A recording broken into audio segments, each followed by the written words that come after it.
जय जय सीताराम। आज का सत्संग बाबा नीम करोली जी की एक और चमत्कारिक अद्भुत कथा से।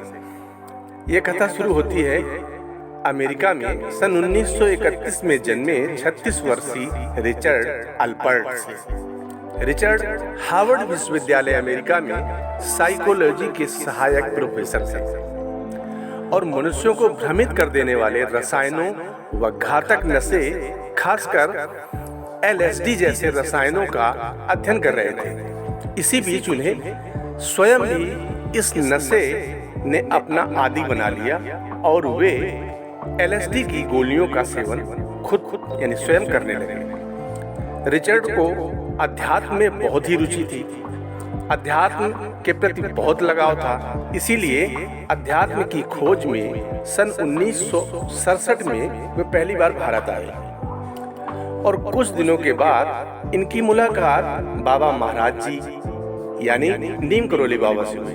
वे महाराज जी से नशे और अध्यात्म के बीच सामंजस्य कैसे बनाएं ये सवाल पूछना चाहते थे, पर उनकी हिम्मत नहीं पड़ रही थी। पर अंतर्यामी महाराज जी ने उनके दिल की बात जान ली और बोले, तुम कोई सवाल करना चाहते हो? पर रिचर्ड ने मना कर दिया। खैर, अगले दिन महाराज जी ने स्वयं ही सवाल कर दिया, वह दवा कहाँ है जो तुम खाते हो? रिचर्ड चौंक गए। कौन सी दवा? महाराज जी बोले, वे गोलियां जो तुम खाते हो, ले आओ। कहाँ है? अब महाराज जी के कहने पर रिचर्ड गोलियां लेकर आए। रिचर्ड के अनुसार एक वयस्क व्यक्ति के लिए एक गोली भी ज्यादा होती थी, लेकिन महाराज जी ने 3 गोलियां गटक ली और बातें करते रहे। इन LSD नशे की गोलियों का महाराज जी पर कोई असर नहीं हुआ। ये देख रिचर्ड आश्चर्यचकित रह गए और कुछ दिन रुकने के बाद वापस अमेरिका चले गए। पर उनके मन में यह सवाल एक सवाल ही बना रहा कि आखिरकार महाराज जी पर इन गोलियों का असर क्यों नहीं पड़ा। कहीं ऐसा तो नहीं कि गोलियां महाराज जी ने खाई ही ना हो, शायद फेंक दी हो। यह शंका और संदेह उनके मन में बना रहा और इसीलिए वे 4 साल बाद फिर एक बार भारत महाराज जी के आश्रम में आए और उन्हें अभी भी यह संदेह बना रहा। तभी महाराज जी उनसे फिर गोलियां मांगने लगे। इस बार रिचर्ड ने 4 गोलियां दी, जिन्हें महाराज जी ने एक ही बार में गटक लिया और रिचर्ड से शीशी ले ली तथा शेष बची सभी नशे की गोलियों को गटक लिया और देर तक बातें करते रहे। इन गोलियों का महाराज जी पर कोई प्रभाव नहीं पड़ा। अब रिचर्ड महाराज से बहुत ही प्रभावित हो गए और ये चमत्कार देख महाराज जी के चरणों में नतमस्तक हो गए।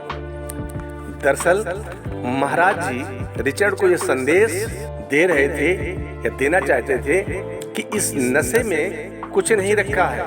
नशा यदि करना ही है तो नशा करो इस अध्यात्म का, समाज सेवा का, भगवान से प्रेम का, जीवों से प्रेम का और राम नाम के जप के प्रेम का। इससे बड़ा कोई नशा नहीं है। महाराज जी की इस संदेश ने रिचर्ड की धारा ही बदल दी और वे महाराज के शिष्य बन गए। दीक्षा लेने के बाद महाराज जी ने रिचर्ड को एक नया नाम दे दिया। यहाँ से शुरू होती है रिचर्ड के रामदास बनने की कहानी, क्योंकि महाराज जी ने अब उन्हें एक नया नाम रामदास जो दे दिया था।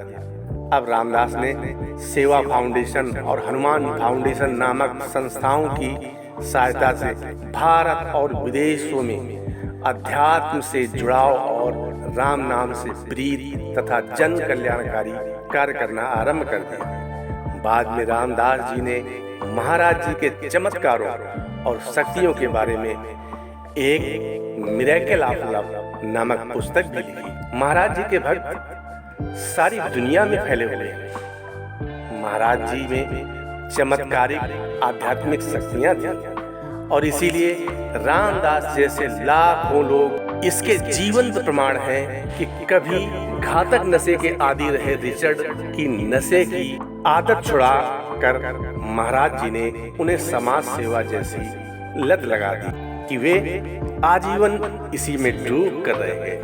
जय नीम करौली बाबा।